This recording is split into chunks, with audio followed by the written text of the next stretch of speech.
Good morning. I'm Ellen Diedrich from Fargo, North Dakota.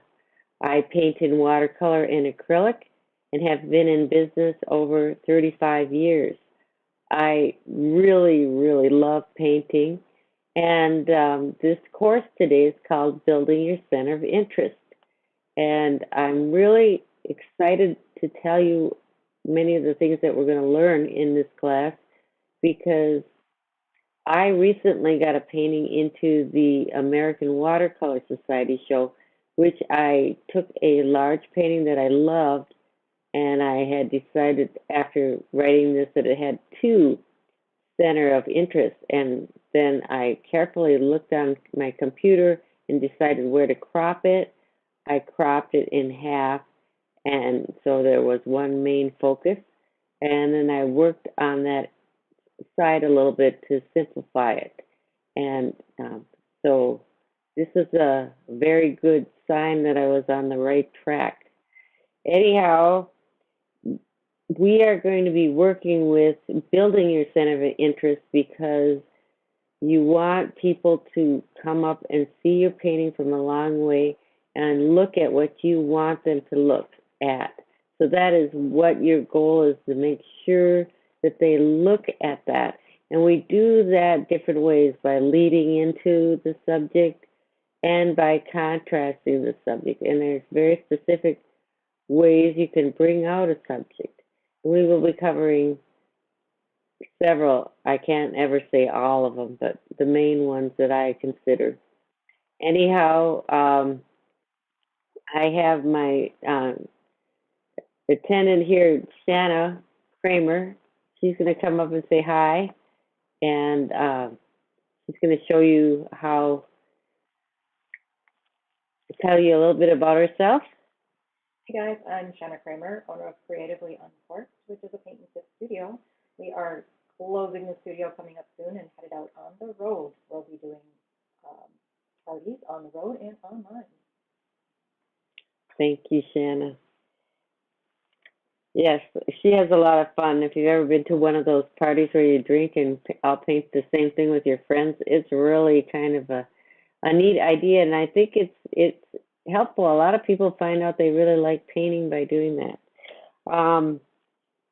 Okay, so we are going to look at this, building your center of interest. What you did receive in your packet was a large photocopy of this photograph, and you received a copy of this photograph here with the pumpkins, and you received a sketch like this, which you can see is very hard to see. It's white with no contrast, so there's just white with black lines. Can you see the difference between what you can see on this page and this page? And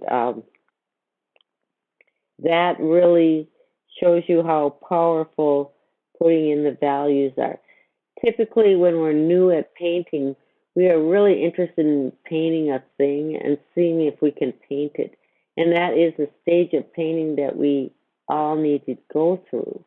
But if you want to win awards or different things, or sell more paintings or have more impact with your art, you need to get people to look at the whole page of the picture. So what I'm going to do is talk about contrast. Contrast is one of the main reasons that you can make something stand out. And we can look at, here are some variations of contrast.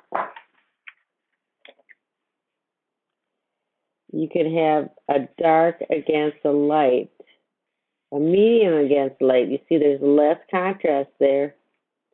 And that shape doesn't show up as much. Here is, you can have something very detailed versus something very plain, and that becomes more important.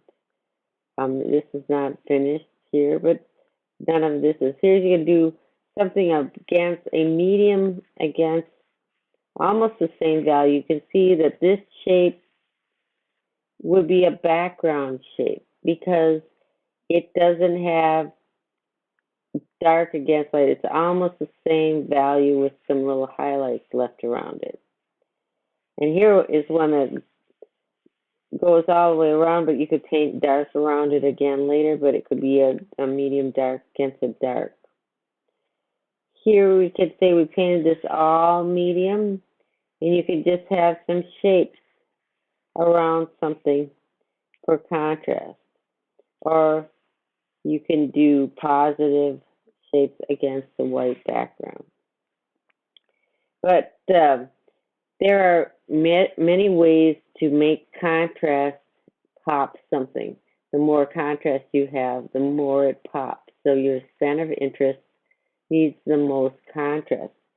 And the number one is lightest light against the darkest dark. So your white against your black.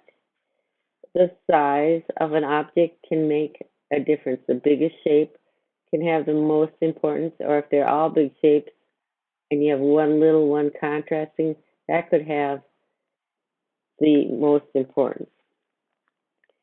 And patterning, that's lots of activity against solid shapes. So the activity can be the main contrast, or the background, the solid shape could be the contrast. Your warmest warms against your coolest cools. We'll get into that more this afternoon with color. And then we're doing a painted shape. Now in our class, just for a kind of an outline, what we're going to do today is we're going to work on black and white, building the contrast and considering the edges. And then we're going into a little bit about color complements for contrast. Then on the next week, we are going over these variations and how to do them. And then we are going to learn how to make some good darks with our watercolors. And then we will start planning a main painting. In the final week, we will work on that main painting from our sketches. So today, I'm going to start with this contrast thing and go over it. As you see, this is the pumpkins. I took these 3 pumpkins and made them a subject. Instead of painting all this stuff around here, I took a good photograph of some pumpkins and I chose these 3 in front that overlap and are different sizes. And then I tried different types of contrast, dark against light, light against dark, and then here's a dark background. I'm going to go over each of these with you. And so this is just an example of this with this picture. But I'm going to take this photograph that you got and step by step go through these steps with you on these on sketching paper. Now I have these these markers. It's called the Concept dual tip markers, and they have the warm grays. They have 12 grays, and if you look at them, they are numbered. Each one has a different number, and they go from white to black. So these are really helpful if you want to make blacks or darks or whatever. So you can change your values, and value sketching for painting is really, really key because you need to think in terms of shape when you do the value sketches. So we arrange our composition with a drawing, and then we can go after it with different techniques of value contrast. So I'm going to show you all 5 of these with this subject and try to make it as simple as possible.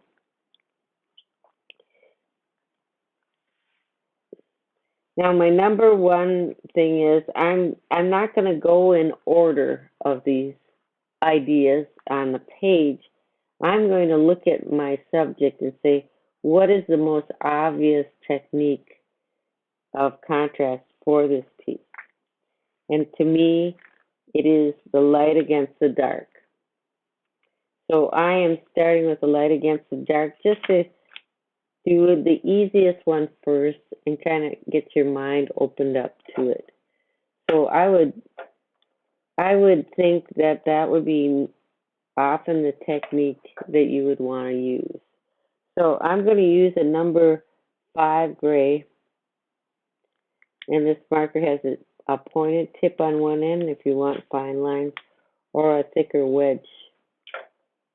And I'm going to look at this, and I have 3 flowers I selected. I selected this flower up here is this one here.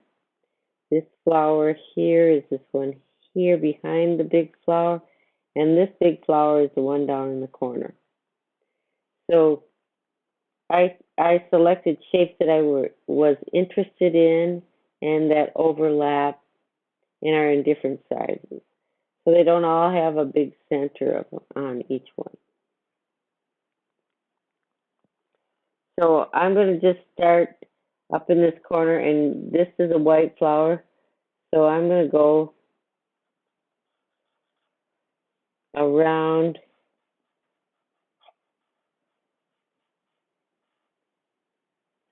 these shapes, and you can see immediately they're starting to pop out.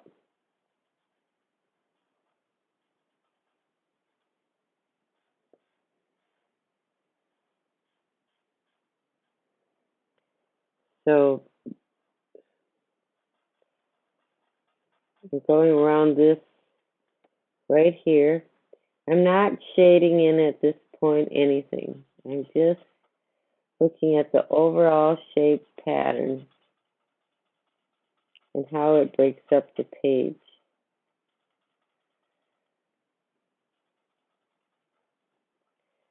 So this is an interesting piece here too, where it goes off the edge.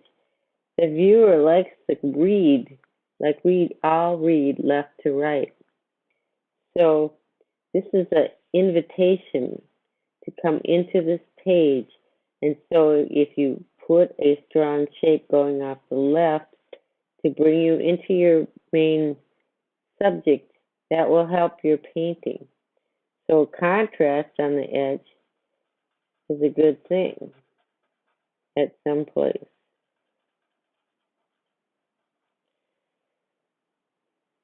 What did I do? I painted in this flower. Okay, when you do this, this whiteout is really great. You can, I forgot what I was doing, so I'm going to put in some of this shape here. Just to show you, you can go back and forth. I'm sure I did that on purpose.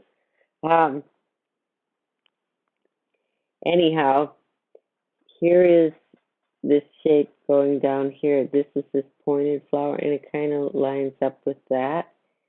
And then underneath here is this big flower, so I'm going to go in here and here.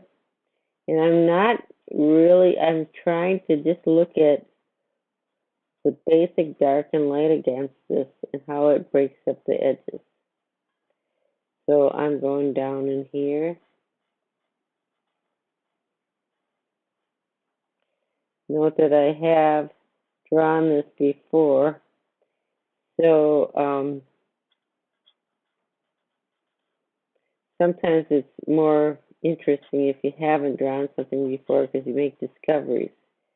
But I'm still making discoveries. So here is some dark shapes. And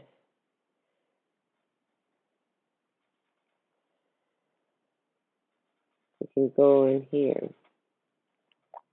Now, really, the center of this flower is a contrasting shape, and it is not black. So I'm going to just reduce my value because it is a significant part of the value changes in this painting. So I'm going to look at that. Seems like the ink works better down here. It might be which way you tip the marker in the box.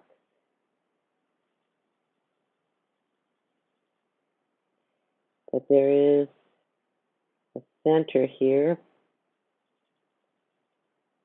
And there's a little detailed shape there. And this kind of connects. It's got some shadows on it.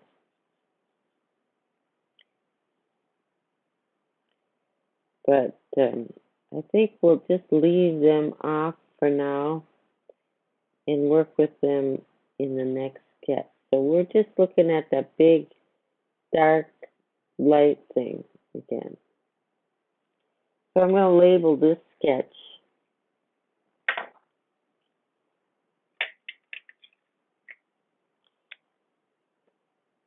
light against dark.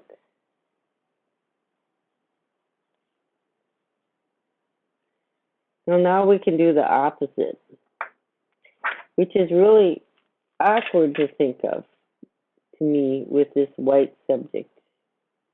That we're going to shade it dark against the light. So we're going to try that. But it is a white object, so we can use a lesser value. So I think I'll try this number 5 gray.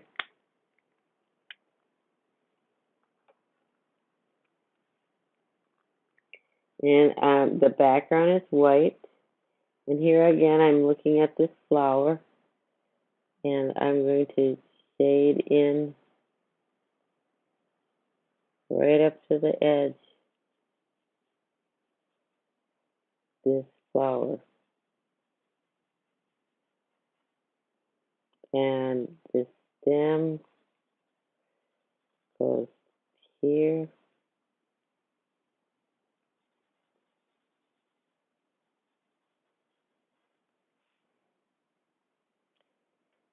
And this flower, it has kind of a darker side to it. We can put that in. And just a lighter edge.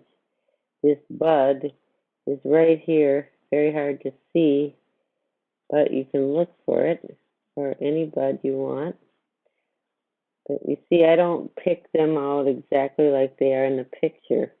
I've rearranged everything. I love this leaf, so we can just make it all one color. And then we have this flower.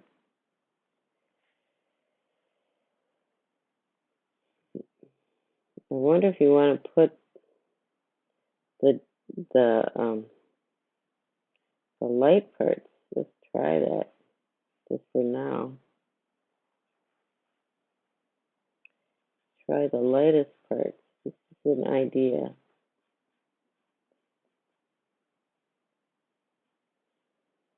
So I'm shading in the white.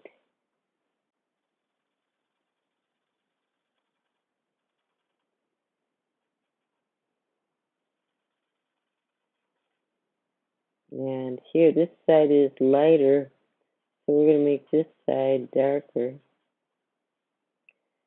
And we'll just get around this edge.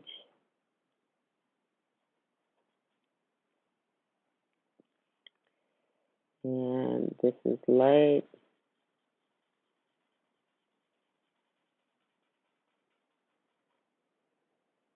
And we're going to go these shapes against. These need to be descriptive, maybe more so. They're very pointy leaves. And here we'll put this in here. So we're just kind of trying that out. So this shape kind of just disappeared.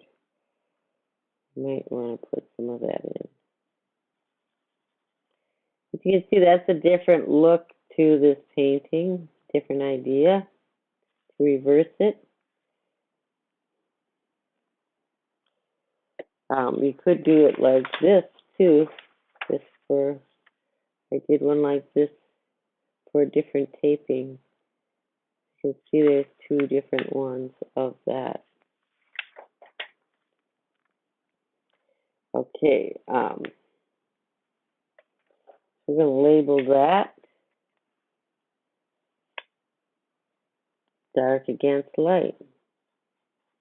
Now, if you look at that value contrast in that, that is not real strong dark contrast, okay? So it isn't popping up as much in the picture.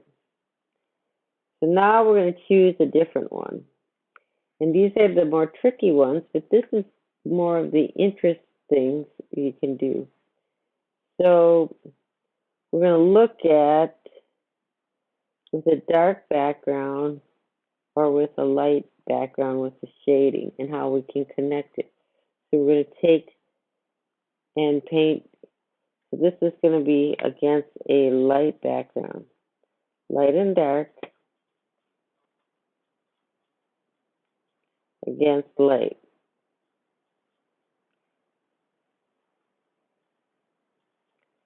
So here we're going to get a little more complicated on the sketch.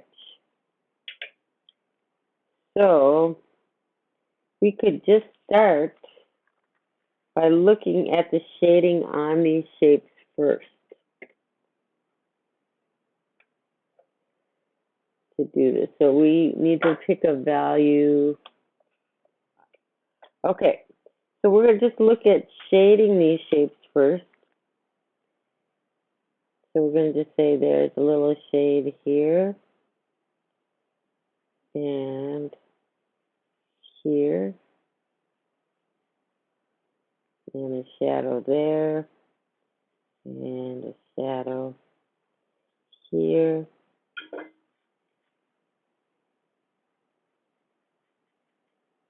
So we're just looking at drawing in the basic shade on these items. Now here's this bud. So look at the bud, and the bud has more shadow on this side.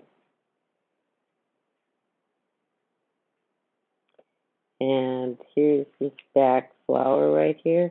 So there's a little something on the edge. And then it gets shaded.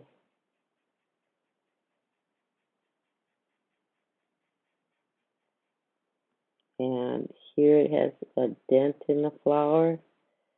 And now if you're getting lost looking at my picture, you know, this contrast isn't very strong yet. So then this, there's a white line. And there's some shading here.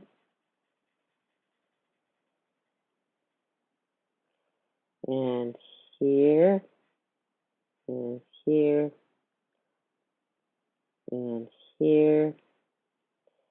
And this is a very interesting shadow, which might be why you'd pick something, which is why I picked this as my interest, my center interest. So here's a shadow.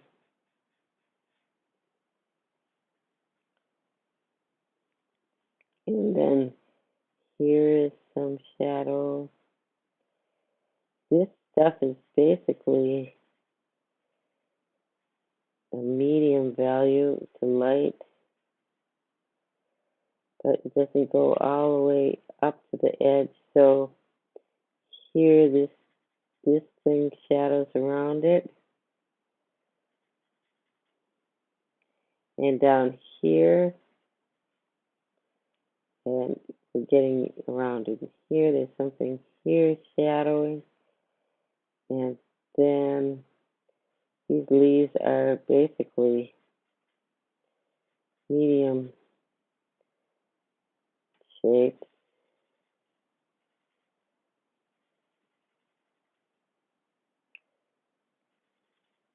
Now the trick here is that you're just shading the main objects. Now you're going to work with the background. So we're going to look at the dark areas on this picture, light against light. So the light's coming from here, and you might want to identify that for sure in your picture. Seems to be coming from this side. So we can put darks in here. We're just looking at how we could pop this out now.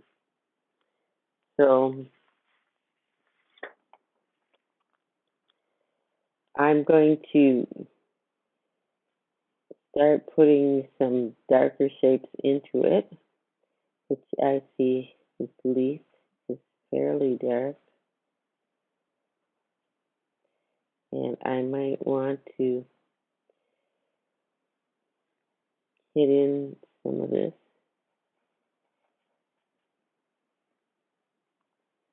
And I think I'm going to go around this flower here. This is the one we looked at last time. And maybe have a dark edge over here so I could pop this out. And you just have that light coming around. See, this is a little more difficult, but we can get in some, we still can have some dark shapes, even though it is against a light background. We can focus these more around the interest area. So, but we don't want it to look like piecemeal little pops of stuff. So we're looking for big shapes. So you don't have to go all the way. You could have 3 light corners for your light one. The viewer doesn't like corners. And we have, if people look at the corner of a painting, they go on to the next painting. So we don't want people to look there. So we need to think about how we do that. And one of the ways is making the corners interesting so they hop to another. And so you can have, if you talk about the dark and light, if you have 2 light corners up here and 2 dark corners on there, what happens is it kind of gives a wobble to your painting, okay? If you have 3 light corners and 1 dark corner, that is uneven. Uneven is generally more interesting. So you can also have 3 dark corners and 1 light corner. So you can see in this one it's kind of working with this. I kind of like the way that is. This feels really open with the light against the light. And the 1 dark corner seems to give it some weight. You could, with that light background, you could have this just a more solid shape. And see how it sets back? That's already better.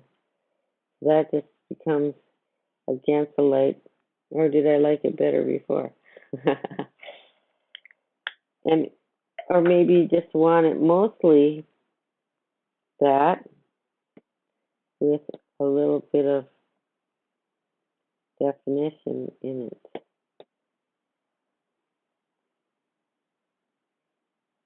Not so much as in this one. Okay, so now this one we're going to do the same thing. We're going to shade it. And I hope you're going along with me, but you can always go back and try it. And we're going to go into this shading of the object with the idea that we're going to put dark behind it. Now we could go do the same thing here. Shade this one all as one big shape. And I took a class from Carl Dalio one year. He was so amazing. I would take anything from him if you have a chance. Amazing with value and color. He's really got both of them. And he kept telling me to break it down into two shapes, just two values, get just two values out. So we could try that on this one. We're going to try to get two values. So you could take it, this is the one against the dark.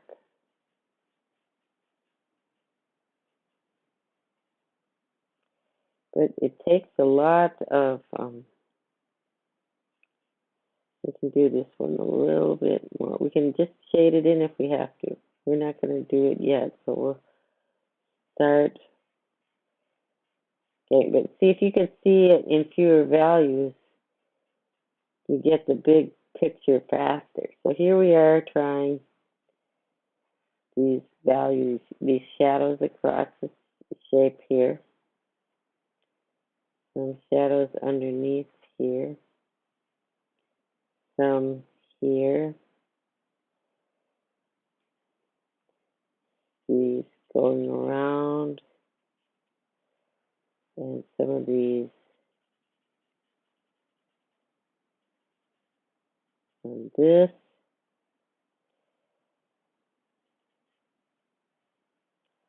And this goes off the edge. This goes over the side. And here we have several light shapes. You could just make these light kind of less, just get this into the gray.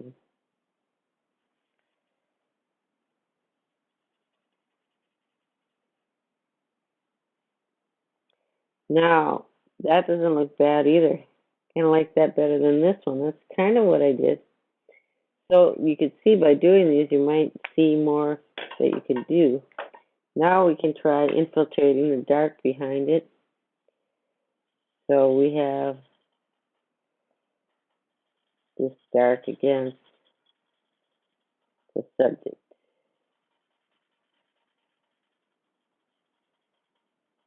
You can leave little edges. I mean, there's no reason to make that go off the edge there. But you have to fill in. But see, this is against the gray, not white against the gray. So we're doing this one. We can try to come in anywhere we can with the background.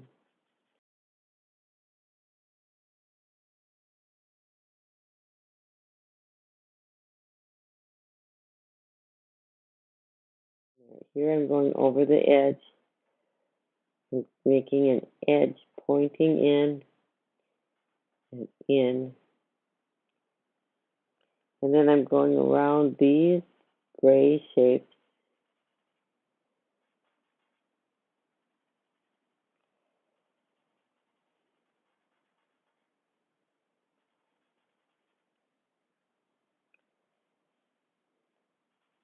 So we have three dark corners now. So as a difference here, we're going to have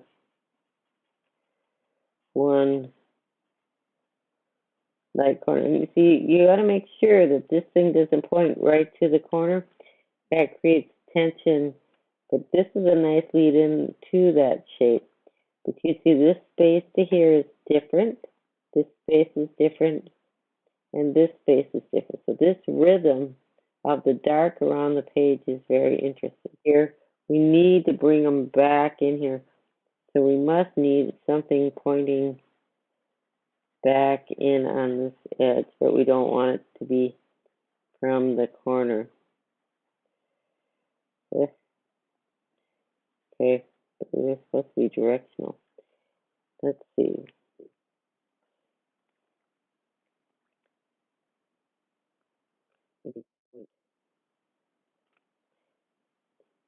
And we can pop into this. This is a very interesting shape here. This leads you into the subject. So whenever you have something that leads you into the subject, that's a very exciting, positive possibility. So you want to play that up a little bit. And what do you do it with? Contrast. So maybe we could have something there. Okay, so that's white, gray, and gray, white, gray, and black. But now you see it's mostly white, one white corner, mostly with a dark background. So this piece is called light, dark, and light against the dark. So we have a white subject that's toned back. So you can see these medium values are going back here, but this white is popping forward, it's bigger, and it's taking an obvious interest area on the painting. So we have one left, and that is the overall pattern one.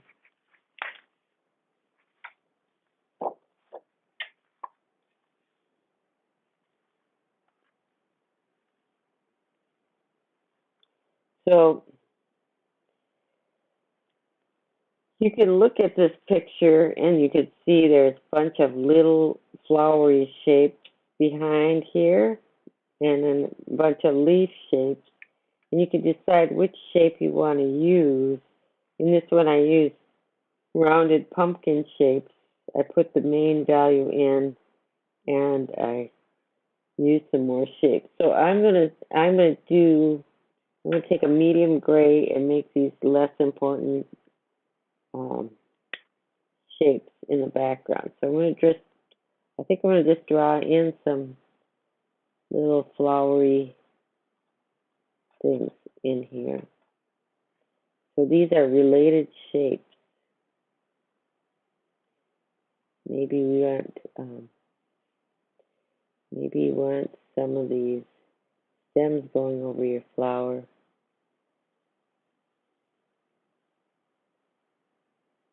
And this is awkward. But you could have stems too. Maybe in here especially. Could have more flower shapes. This is a big hole here that you're filling up. So you can kind of start filling that up.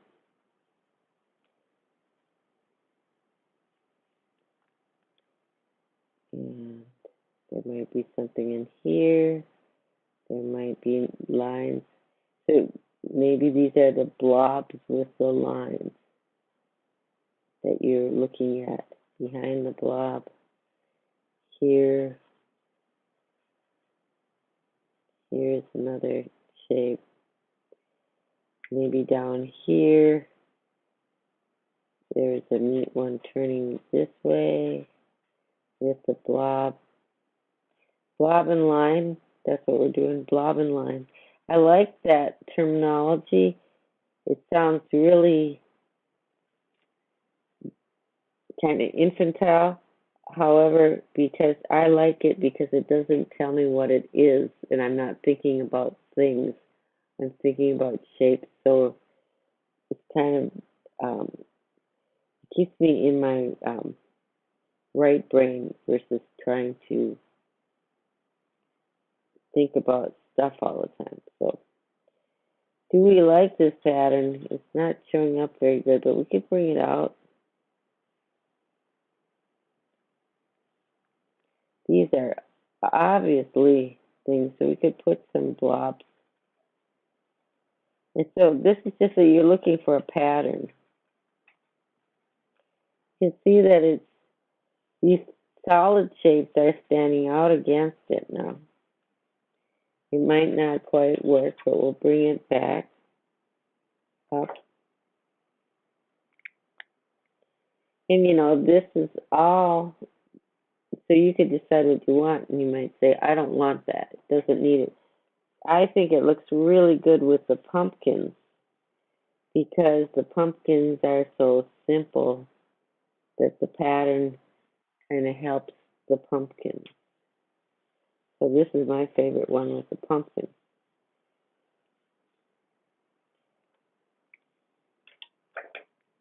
Now you're going to go into your shading. So here I could put in some of these details. Now you're going to see when I immediately put in details, it starts to get busy. So when it gets busy in the background, that's rough. So you're going to see that you might lose something in that if you're doing with the pattern. But we're going to still follow through and see what really happens. And we're going to go back to our center flower. We're going to have the most detail in this one. We're really, but we could play with pattern in this subject since pattern is a theme, if we like. I think the only place I would play with that on this is maybe in the center of the flower. It seems like kind of a patterny area. And it's separated from all this solid stuff. Now, here we have this shape here, and there's some value here, and some shading. This comes around, it goes up over,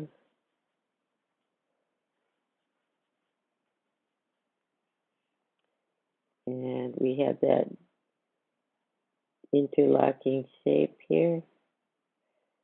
And so maybe that's where you don't want the pattern, or you want the pattern very dark around this thing. So you might want, in this case, looking at where we're getting, you want to simplify all the little shapes around this thing. I'm not sure. But that's all about painting. Painting is we never know what's for certain. You never know what it'll look like. And we change the strokes. We gotta look at it. And you can get all worked up about it. Like I did too much to one painting the other day. And I'm a little upset about it. But that's the way it is. Too bad. Okay, so now we can go around we can still keep the value contrast, but we can look at this, filling in around some of these patterns.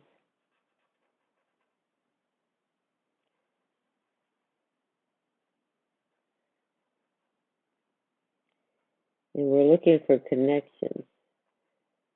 So here we're connecting to this big important shape. Don't necessarily like that, but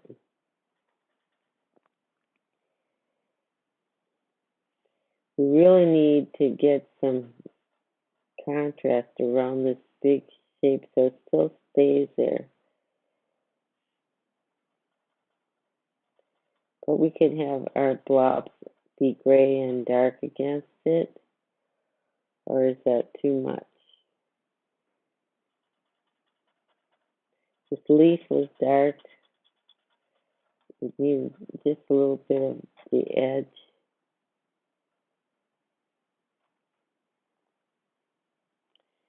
You can see I'm kind of losing in this one. It's not really working for it, but that's all right. I mean, it's good to know that. You might get something in here that you would like to use in your painting. So this busyness is fighting the picture up here. Now we could try shading over this whole flower into a gray and still we could try a darker black around it.